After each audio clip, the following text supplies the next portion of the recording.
Bienvenidos a Última Ratio, un podcast de diálogos punitivos. Buenos días, buenas tardes o buenas noches. Un placer para nosotros en Última Ratio estar en el podcast del día de hoy sobre inclusión y educación. El día de hoy estamos con un súper invitadísimo, el doctor Sergio Fajardo Valderrama. Para empezar este conversatorio, yo creo que lo primero es, ¿quién es Sergio Fajardo? ¿Usted cómo se define? Es de las preguntas más difíciles que hay, pero primero, muchas gracias por invitarme, me da mucho gusto estar acá con ustedes, a hablar de educación, a hablar de inclusión, y pues voy a simplificar en dos palabras quién soy yo. Yo soy un privilegiado de esta sociedad, yo nací privilegiado. Yo en muchas partes donde estoy, cada que voy a empezar a dar una charla o a participar en una discusión, me gusta señalar que mi condición es la de un privilegiado de esta sociedad. Yo nací en la ciudad de Medellín, mi papá era un arquitecto destacado de la ciudad y tuve todas las oportunidades en la mano, todas en la vida. Y escogí un camino, y el camino que yo escogí fue el de la educación. Yo soy un profesor de matemáticas en una buena parte de mi vida. Yo escogí estudiar matemáticas, estudié la carrera de matemáticas en la Universidad de los Andes, hice maestría, después hice doctorado y avancé en el mundo de las matemáticas hasta los niveles más altos que se puede avanzar siendo un investigador, trabajando con muchas personas en diferentes lugares del mundo, y llegó un momento cuando cambié de vida y pasé de las matemáticas. En ese entonces era profesor en la Universidad de los Andes y en la Universidad Nacional de Bogotá, y pasé a ser un político por un camino muy diferente al de la mayoría de las personas que entran al mundo de la política. Empecé además grande, 43 años tenía yo cuando empecé a participar en política, pero a pesar de tener la P también de político, privilegiado político, siempre he sido, soy y seré profesor. Hoy, físicamente cuando estamos hablando, soy profesor en el TEC de Monterrey. Hago parte de un programa que se llama Faculty of Excellence y soy director de un centro que se llama Centro de Aprecio por lo Público. Entonces sigo siendo profesor, no de matemáticas, pero de políticas públicas, de liderazgo, de transformación. Entonces, con esas tres palabras puedo caracterizarme, pero fundamentalmente privilegiado y profesor. Entendido, doctor Fajardo. Yo quisiera preguntarle adicionalmente, en esa calidad de privilegiado, profesor, político, y en toda su trayectoria, ¿cuál es la marca de Sergio Fajardo? Nosotros, ¿por qué tenemos que recordar a Sergio Fajardo? Pues yo creo que la palabra educación ha sido mi marca. Cuando yo fui alcalde de Medellín, el programa nuestro se llamaba Medellín la más educada. Cuando fui gobernador de Antioquia, el programa nuestro se llamaba Antioquia la más educada. He estado asociado con la palabra educación toda mi vida y seguiré. Y, por ejemplo, vamos a ser colegas dentro de este mundo. Estoy trabajando en la preparación de un video podcast que va a tener como título, o que tiene como título, Con educación todo se puede. O sea, yo he vivido en función de la educación como profesor, en términos públicos, la reivindicación de la educación como un factor fundamental para la transformación de nuestra sociedad. Cuando hablo de educación en términos públicos, políticos, más allá del ambiente escolar, la ciencia, la tecnología, la innovación, el emprendimiento, la cultura como factores transformadores. Entonces, pues esa será la palabra que estará asociada conmigo, educación. A mí me parece muy interesante y también muy retador el hecho de que nosotros realmente podamos dejar una huella en este mundo. Yo creo que indudablemente muchos de nosotros, digamos, yo tengo recién 29 años, pero afortunadamente que he podido vivir digamos, esas luchas que usted ha dado en torno a la educación, ¿sí? Pues por supuesto en el plano de lo político, porque realmente es allí donde pues, usted lo conocí. Entonces, en verdad que me parece muy interesante que podamos definitivamente dejar una huella a través de la educación, de las enseñanzas, de las buenas costumbres, de la definición de persona en realidad a raíz, pues a partir de ese tipo de circunstancias. Hay una situación, doctor Fajardo, que a nosotros, digamos, como estudiantes siempre nos ha llamado mucho la atención, y es el hecho de que muchos, quizá como usted, yo también, yo también soy un privilegiado. Afortunadamente, he tenido las posibilidades de estudiar y de seguir estudiando, seguir invirtiendo en mi carrera. Pero hay otras personas que no son privilegiadas en este país, en Colombia. La inmensa mayoría. La inmensa mayoría, así es. Entonces, este es el momento en donde uno habla, bueno, y la inclusión en la educación. Realmente es importante tener inclusión social en torno a la educación. Obviamente. Nosotros vivimos en un país, en una sociedad muy desigual en múltiples sentidos, en términos económicos, en términos territoriales, en una cantidad de diferencias gigantescas que tenemos nosotros como parte de una sociedad como la colombiana, en general en América Latina. Y nosotros, quienes creemos que se debe construir una sociedad justa, sabemos que para enfrentar esas desigualdades hay varias alternativas y varias acciones, pero hay una que es imprescindible y es la educación. La educación tiene que ser el equipaje que nosotros como sociedad le proveemos a cada persona en nuestra sociedad para que tenga la capacidad de desarrollar sus talentos, para que pueda ser una buena persona, para que pueda ser un buen ciudadano, una buena ciudadana, para que pueda ser una persona productiva y que podamos tener, repito, una buena persona en nuestra sociedad. Y sin educación es imposible. El podcast, como les señalé anteriormente, es con educación todo se puede. Y la educación tiene que ser parte fundamental, y repito, me gusta esa palabra, el equipaje que cada uno de nosotros tiene que tener para caminar en la vida y para darse una vida digna. Eso no tengo la menor duda, hay más medidas, pero sin educación jamás habrá una transformación.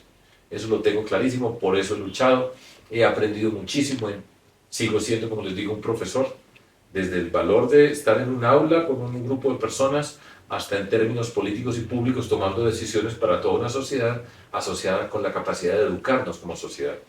Es la clave, es fundamental. En Colombia no lo hemos tenido. Nosotros no hemos tenido un proyecto de educación que nos permita decir en Colombia le apostamos a la educación como un factor central en la transformación de nuestra sociedad. Y sería además un factor, siempre lo he querido y por eso he luchado, que nos permite unirnos. Colombia es un país, en nuestra sociedad nosotros somos muy flojos para trabajar en equipo. Somos una sociedad muy fragmentada, la desigualdad fragmenta. Y tener algo que nos inspire de manera común, conjunta, es muy difícil. Fracasamos con unirnos alrededor de la construcción de la paz, alrededor del acuerdo de paz con las FARC, que para mí es un capítulo lamentable de la historia de nuestro país, porque era una oportunidad para que todos en algún momento estuviéramos mirando juntos con algún tipo de convicción común, un sueño colectivo. Sí. Yo creo que la educación tiene que jugar ese papel, no lo ha jugado en Colombia. Ahorita que usted mencionaba eso, me llamó mucho la atención cuando hizo referencia al equipaje. Hay algunos que en temas de educación pues llevamos un equipaje de rueditas, ¿sí? Una maleta totalmente protegida, último modelo, con la más alta tecnología. Hay otros que aún cargan sus maletas a la mano, que les implica un poco más de esfuerzo, y hay otros que en vez de maleta quizá llevan sus libros, su educación, digamos, en bolsas. Desafortunadamente así ocurre en Colombia. Y todo eso depende también de las oportunidades, de los accesos, del financiamiento que tienen las personas para acceder a la educación. Hace un tiempo, pues no me dejarán mentir, María Gabriela, doctor Fajardo, que se indicó que los índices, digamos, de las tasas de interés del ICETEX en Colombia iban a bajar. Recuerdo que yo soy un estudiante que subsidió su educación con un crédito del ICETEX hace ya mucho tiempo, y el cual fue realmente muy complicado para mis padres y para mí también pagarlo, ¿sí? Recuerdo que en enero de este año se dijo que esos índices de interés que se basaban en el IPC más unos puntos, que estaban en IPC más 7 y más 12, iban a bajar a IPC más 2 y más 3. Aún así, y pues partiendo de las condiciones económicas, de la desigualdad que usted menciona, pues es muy complicado acceder a la educación superior. Yo quisiera preguntarle, doctor Fajardo, ¿qué alternativas cree usted que puede implementar una institución como el ICETEX? Independiente de los gobiernos, pues al final por supuesto que el ICETEX va a estar orientado a través de una política pública de educación. Pero ¿usted qué alternativas considera que se podrían optar, a las cuales podría optar tanto los gobiernos como los estudiantes, para que ese sobreendeudamiento, ¿sí? Pues baje? Porque al final los estudiantes no solo tenemos la presión de pasar las materias con excelencia, sino también, bueno, ¿y yo cómo voy a pagar mi universidad? ¿Usted qué piensa con relación a este punto? Pues mire, en eso he trabajado y son múltiples acciones. El ICETEX es una componente de todo un proyecto de educación para nuestro país. Yo no tengo la menor duda de que amplias la educación pública superior en nuestro país es una necesidad gigantesca. No estoy hablando solamente de la universidad, sino de la educación superior en múltiples niveles y múltiples formas que se tienen que entender muy bien. Y ampliarla significa, pues, permitir que muchas más personas puedan tener acceso a la educación superior con los costos básicamente cero que debe tener la educación pública superior en Colombia, que yo creo que debe ser así. No es posible avanzar de una manera sensible y apresurada como en principio se pretende. Es muy complejo. Crear instituciones de educación superior es dificilísimo, muy complejo, más allá de la infraestructura educativa que se necesite, con la tecnología que hoy puede ayudar sensiblemente también a ampliar esa cobertura, pero eso es muy difícil, complejo y de un proyecto de largo plazo que necesitamos dentro de un proyecto de educación nacional. Pero tiene que estar el tema del ICETEX, que yo creo que se ha avanzado, estar asociado a que si no trabaja, pues no paga. Esa es una responsabilidad que tiene que asumir el Estado. ¿Sí? Es asumida, no es que les voy a facilitar para que me puedan pagar. El Estado quiere que esta persona que está estudiando estudie, sea una persona productiva en todos los sentidos que manifesté anteriormente, y es una inversión del Estado. Entonces, hay que mirarla no como un mecanismo financiero, sino como una inversión que se tiene que apoyar. Entonces, no trabaja, no paga, las tasas de interés tienen que ser mucho menor, la facilidad de condonar o de perdonar, muchos de esos se tienen que ampliar y mejorar muchísimo poniendo plata del Estado. Eso es una forma, eso es un derecho que tienen las personas en la sociedad, que tienen las familias, que tienen pues, los hijos, las hijas, para tener esa educación. Entonces, yo creo que hay que cambiarle ese enfoque y desde que sea para educarse, repito, yo no lo miro como un proyecto financiero para facilitar, sino una inversión social que tenemos que ampliar nosotros. Y dentro de ese marco de cosas se tienen que hacer muchas cosas. Pero, por ejemplo, hay algo que yo creo que es muy importante y me voy a saltar algo conversamos, alguna cosa me sugirieron ustedes. Nosotros tenemos que hacer un gran esfuerzo en la calidad de la educación antes de empezar a pensar en la educación superior, que eso es uno de los grandes problemas. Y en particular, algo que nos falta todavía en Colombia muchísimo es la educación media, esos últimos años del bachillerato. O sea, la calidad es un proyecto de país. La calidad de la educación pública tiene que ser tan buena como la de los colegios de élite más sofisticados que podamos tener en la sociedad colombiana.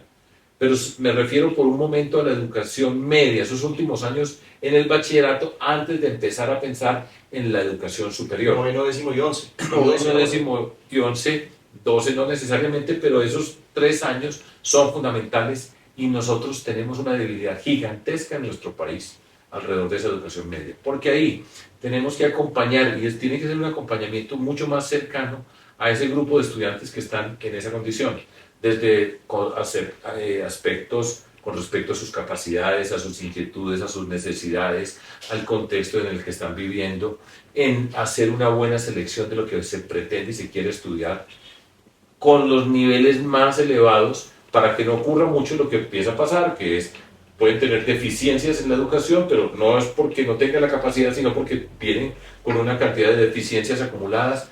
Todo eso se puede trabajar y se tiene que trabajar. Y además un seguimiento muy juicioso con las instituciones donde entran los estudiantes de acompañamiento, el bienestar universitario, que no sea un privilegio de las universidades más avanzadas, sino en cualquier nivel se necesita ese acompañamiento, acompañar al estudiante para crearle las condiciones para que esto no se convierta en una tortura como se convierte para muchas personas estar en la educación superior, tener un préstamo al ICETEX. Todas esas cosas se pueden hacer y se tienen que hacer. Ahora, eso quiere decir, eso requiere un diseño muy especial. Pero cuando usted mira el ICETEX como una componente aparte, tenemos el Banco para la Educación, entonces esto que yo estoy diciendo no empieza a ser parte de todo ese proyecto educativo. Claro. Lo tiene que pegar y se puede avanzar sensiblemente. Cuando yo voy a hablar de ejemplos de cosas que nosotros hemos hecho cuando he gobernado, no estoy hablando de las cosas que se pueden hacer, solo para ilustrar. Por ejemplo, para la educación media, cuando era gobernador de Antioquia. Antioquia tiene 125 municipios. Antioquia es un departamento, pues, comparado con la mayoría de los departamentos en Colombia, con mayores condiciones. Eso, pues, sin duda que tiene esa característica. Pero nosotros nos hicimos un programa especial que era Vamos para la U, que era vamos a preparar, a trabajar con todos estos estudiantes para que se preparen para llegar a la universidad. Y eso requiere un esfuerzo extraordinario en esos últimos años del bachillerato. Entonces, por ejemplo, lo hacíamos con la Universidad de Antioquia, que es una universidad pública, gran riqueza del departamento de Antioquia. La Universidad de Antioquia y la Universidad Nacional en la ciudad de Medellín, en el departamento de Antioquia, son muy importantes, respetados socialmente, orgullo de la comunidad. Entonces, con la Universidad de Antioquia tenemos programas para trabajar con estudiantes por todo el departamento, para saber en dónde estaban sus deficiencias, en qué condiciones estaban. Y, por ejemplo, se puede avanzar en cosas de esta naturaleza. Con ellos empezaban a mirar ciertos cursos que necesitaban a mejorarlos y se los valían después para que entraran a la universidad si entraban. O sea, muchas de estas cosas se pueden hacer y eso le va a facilitar inmediatamente que puedan llegar a la educación superior en mejores condiciones, que tengan mejor rendimiento, que no tengan el agobio del pago, que yo creo que muchos de esos pagos se tienen que condonar. Dice, usted ya pagó, ya le pagó a la sociedad por su trabajo. Cosas de esa naturaleza se pueden hacer por todos lados. Pero eso requiere, repito, una mirada de la educación como proyecto de país. Cuando usted lo mira como el proyecto del país, pega todas las componentes, las junta y empieza a ver cómo es de extraordinario el cambio del ambiente en el mundo de las familias, de las aspiraciones que se puedan tener. Todo eso es factible, se necesitan recursos económicos, seguro que se necesitan, pero lo primero que se necesita es la visión política pública del valor de la educación para ser parte fundamental de nuestra sociedad. Y una última pregunta, usted va a decir, bueno, ¿y María Gabriela en qué momento va a preguntar? Y sí, pero es que, doctor Fajardo, usted ha dicho una cosa y yo quisiera también aterrizarla, porque al final, por supuesto que este espacio es para aprender de este tipo de circunstancias, de situaciones, pero creo que también muy importante aprender de las personas. Yo quisiera saber, doctor Fajardo, ¿usted cuál fue la clave o qué nos puede contar de su experiencia con relación a esa actividad vocacional? ¿Sí? ¿Cuál fue el factor determinante para que usted dijera, venga, yo quiero estudiar esta profesión? Si era posible, si usted miró más universidades o si únicamente optó por una universidad. Cuéntenos de su experiencia un poco.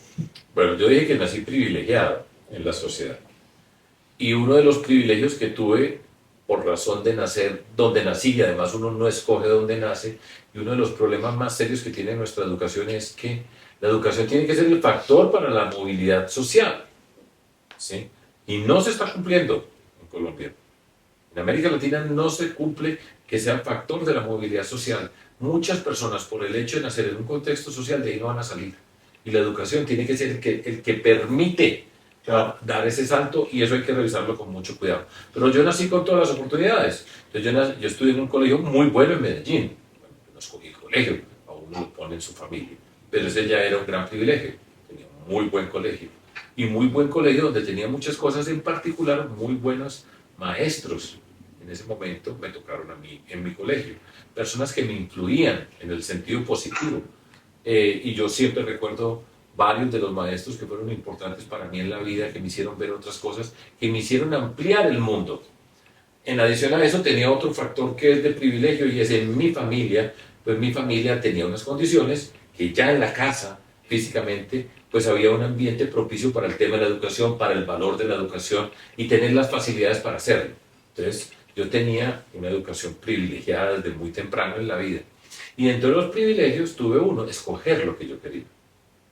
Yo escogí estudiar matemáticas, que muy poquitas personas estudian y estudian hoy matemáticas o ciencias, pero yo lo sentía, me gustaba, me apasionaba, me parecían muy atractivas. Entonces a mí nunca en mi casa me dijeron, no, pero usted estudia algo para ganarse la vida, ¿qué va a hacer? Me acuerdo que mis compañeros me decían, ¿y usted va a ser profesor? Y pues yo quiero ser, y pude hacerlo. Ese es un gran privilegio, escoger lo que me gusta, lo que me apasiona. Entonces, por eso toda la vida he tenido la fortuna de estar haciendo algo que yo siento pasión. Y cuando uno tiene convicción, cuando le gusta lo que está haciendo, cuando lo aprecia, cuando ama lo que está haciendo, pues eso es una ventaja muy grande. Entonces yo pues tenía, por supuesto, talento para las matemáticas, tenía la curiosidad, tenía el espíritu y tuve la oportunidad de escoger. Yo empecé a estudiar en la Universidad Nacional en Medellín, pero en esa época cuando yo empecé a estudiar, la universidad estaba prácticamente cerrada todo el tiempo. Y en mi casa un día me dijo mi papá, ¿por qué no te vas a estudiar? Me dicen en Bogotá hay una universidad muy buena que se llama la Universidad de los Andes. Yo no sabía que existía. Yo quería estudiar en la Nacional. Y me dijo, ¿por qué no te vas a estudiar a Bogotá? Y yo le dije, pues, listo, me voy. Me pareció atractivo, dije, me voy a vivir a otra ciudad. Y vine a la Universidad de los Andes, que es una universidad, pues, extraordinaria.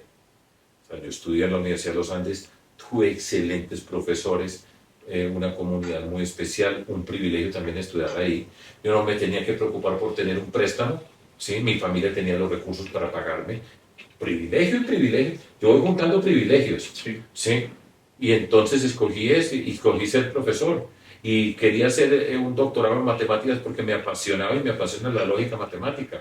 Y yo nunca estaba pensando en que tenía que estudiar algo para generar una riqueza económica, sino porque tenía el espíritu, porque yo enriquecía mi espíritu, la belleza de las matemáticas, me apasionaba ser un maestro, un profesor. Entonces ese fue mi recorrido, un gran privilegio. Pude irme a hacer el doctorado al lugar que yo me soñé, con el profesor que yo me soñé, y con él escribí mi tesis de doctorado, y con él escribí artículos, y con él escribí el libro, y eso ha sido un gran privilegio en la vida, ¿sí? Entonces, pues esa fue mi ruta. Y hoy sigo siendo profesor, hoy. Y me gano la vida como profesor. Y cada que dicto una clase, dicto la clase como si fuera la primera que dictara en la vida. Yo nunca he llegado con unas hojas amarillas allá a un salón o a repetir cosas, historias, no. Cada que yo voy a dictar una clase, una charla, vuelvo y pienso, y tengo mi cuaderno y hago mis gráficas y pienso qué voy a decir, qué he aprendido, cómo lo puedo hacer. Para mí pues esa es mi vida. Y eso, en el fondo, es mi espíritu también en el mundo de la política y lo público. Entonces va asociado con la lucha contra la corrupción, con la transparencia, con la apuesta por el talento infinito que tiene la gente. Sacar lo mejor de las personas. ¿Qué tiene que hacer un buen profesor, una buena profesora? Saque lo mejor de los estudiantes. Es una forma de relacionarnos con el mundo. Es una forma distinta. Ustedes los abogados tienen otra forma y se pueden mirar, y algunos pueden enseñar también, pero su mentalidad y eso no quiere decir que esta sea mejor que la otra, pero es distinta. Un profesor, una profesora tiene que saber sacar lo mejor de las personas. Saque lo mejor, permita que los diferentes talentos se expresen. Somos diferentes, a cada quien construye un camino para que pueda desplegar sus alas. Yo siempre pienso en esos términos. Nada más emocionante para un maestro, una maestra, que ver que sus estudiantes vuelan, que se destacan, que avanzan. Ese es mi espíritu. Y así me fui. Y así seré. Y estoy ahora el profesor y digo, cuando yo termine esta parte de ser profesor así en el nivel en que estoy, quisiera ir y volver a enseñar matemáticas a una escuela cerquita donde yo puedo estar, donde voy a estar, o ir a una universidad y dictar cursos básicos de matemáticas. Esa es mi vida y ese es mi gusto y lo disfruto plenamente. Y en términos políticos y públicos yo me siento como un profesor. Parte de mi trabajo siempre ha sido ese.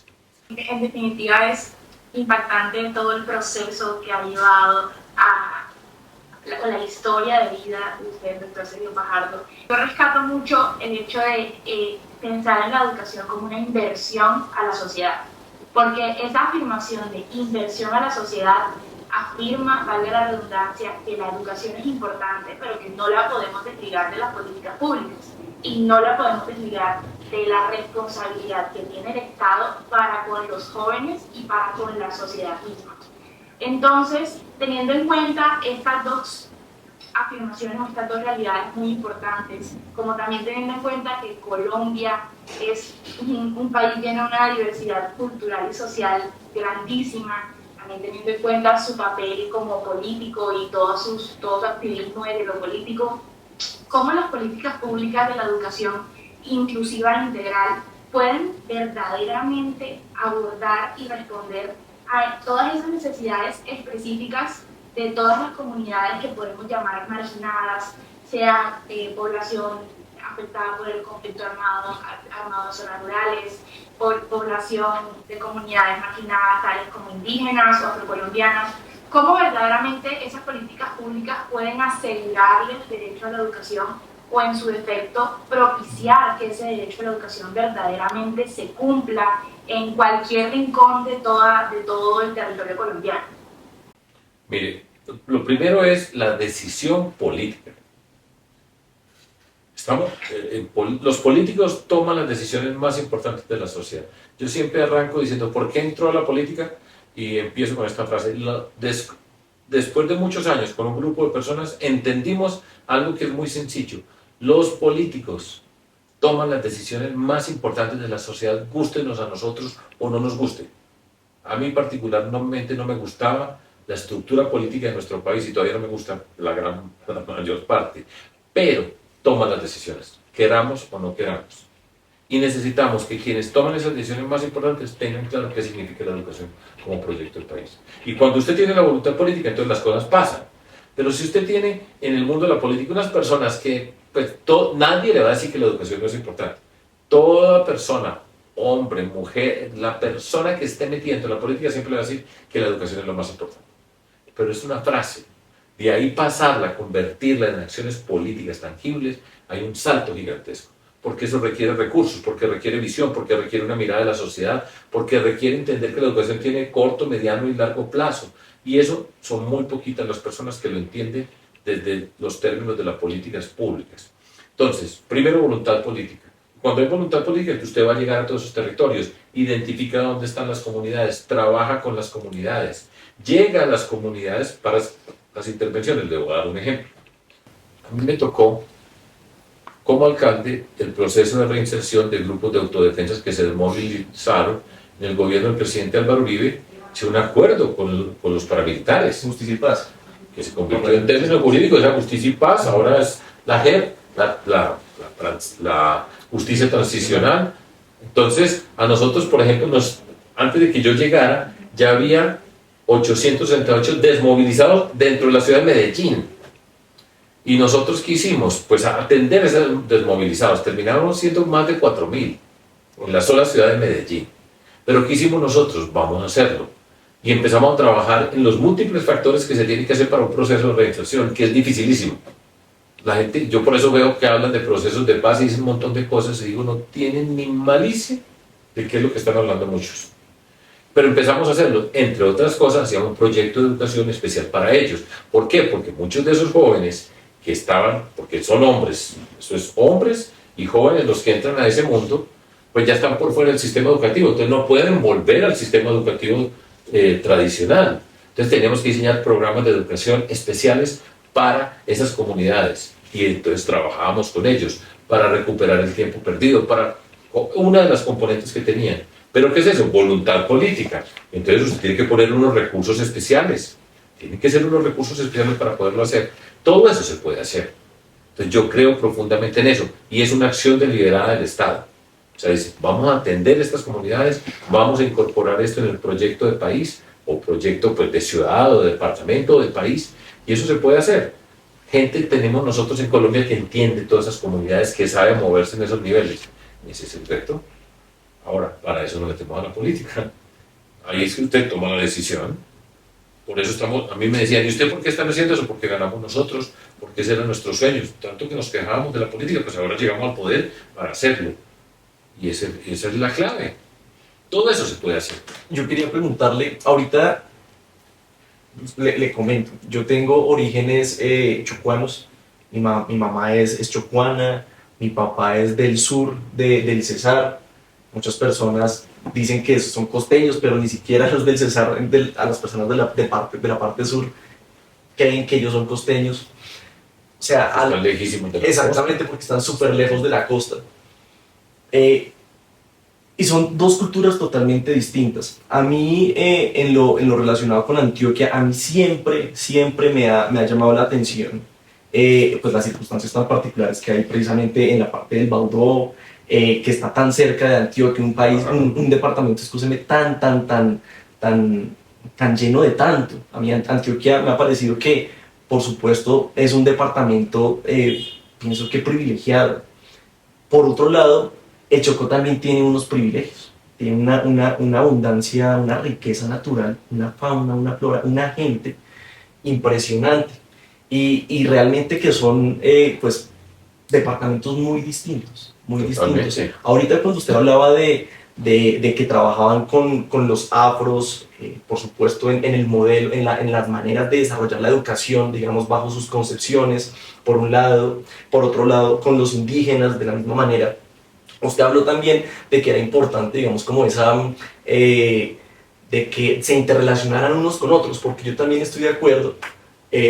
Yo creo que, por supuesto, la educación es supremamente vital si yo la puedo compartir con los míos, ¿sí? Pero yo creo que es el doble vital si yo la puedo compartir con otras personas. Ese interrelacionamiento que quizá hay entre afros, mestizos, indígenas. ¿Cuál fue ese resultado? ¿Qué pasó ahí? Voy a dar un ejemplo de una persona que yo aprendí mucho. Y a mí nunca me da ni pena decir que aprendo, sino que me parece además emocionante aprender. Y todos los días estoy aprendiendo. Nosotros teníamos el gerente de negritudes, así se llamaba. ¿No? Yo no sé si todavía se llaman negritudes o afro-antioqueñidad o lo que sea. Pero tenía el departamento, o sea, una organización. Se llama Fernando Palacios, tipo sobrado. Y él iba por todas partes y tenía esta expresión que, te vas a dar cuenta por qué la estoy diciendo, porque llegábamos a una comunidad, yo fui con él a muchas, y entonces él decía, tus saberes, mis saberes, nuestros saberes. Ser capaz de entender la dimensión de esa frase es muy importante. Tus saberes, mis saberes, nuestros saberes. Y esa es la forma como él se acercaba a todas esas comunidades. Entonces yo le decía, bueno, Fernando, tenemos que decir qué significa ser un joven afro-antioqueño. ¿Qué significa? Dentro de 20 años, un joven afro-antioqueño, lo mismo pensábamos con las comunidades, ¿cómo va a ser? Entonces traía esa mezcla de ese mundo afro, con esa riqueza extraordinaria que tiene en sus costumbres. Por ejemplo, me devuelvo un poquitico, allá en Vigía del Fuerte, les digo, enfrente de Bojayá, más pobreza, muy difícil. Allá creamos un parque, construimos un parque educativo, que se lo ganaron, además se lo ganó la comunidad. Pero el nombre que le pusieron fue Saberes Ancestrales. Esa comunidad afro que tenía, por ejemplo, en las abuelas, el conocimiento de la medicina asociada con las plantas, todo eso es una maravilla, todo ese tipo de cosas están ahí. Pero uno tiene que ser consciente de que eso existe, reconocerlo, valorarlo e integrarlo. Todas esas cosas se pueden hacer. Todo eso se puede hacer y se puede hacer en nuestro país sin rabia. Por eso repito, el espíritu mío dentro de todo esto es saque lo mejor de la gente. Un buen maestro, una buena maestra tiene que sacar lo mejor. Sacar lo peor es muy fácil. Sacar la rabia es facilísimo. Agredir es fácil, pero sáquele lo mejor a la persona. Eso requiere un proceso de transformación. Y yo entiendo la política también como un proceso de sacar lo mejor de nosotros como sociedad. En fin, eso es muy emocionante. Todas esas cosas pasan. El mundo del Chocó, por ejemplo, que a veces hay rivalidades o malestares, porque está aquí el Chocó y aquí al lado los paisas antioqueños. Antioqueño no es lo mismo que paisa, ¿sí? Porque además está la región de Urabá. Por ejemplo, muy poquita gente sabe que Antioquia es el segundo departamento con más costa sobre el Caribe.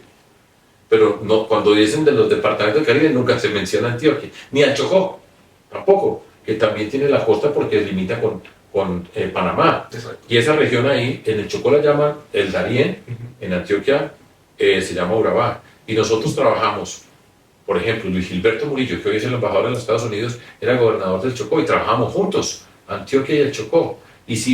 Incluso con el departamento de Córdoba, y trabajamos entendiendo la naturaleza, las culturas, porque la cultura del departamento de Córdoba, así como pasa con el sur del Cesar, no es la cultura del Caribe, son los costeños, entre comillas, pues, porque es la expresión generalizada, de las sabanas son muy distintos. Así es. Entonces, todo eso es extraordinario, todo eso es parte de la riqueza de este país, es de las cosas que a mí me parece atractiva la política y lo público, haber conocido toda esa Colombia, entender todas esas diferencias tan extraordinarias. Ahora, yo creo, y por eso estamos hablando acá, que la educación es un factor fundamental para integrar, para conectar, no para volverla homogénea, sino para entender de diferencias, pero saber conectar esos mundos. Entonces es un espectáculo de la vida. Esto fue Última Ratio, un podcast de diálogos positivos. Hasta la próxima.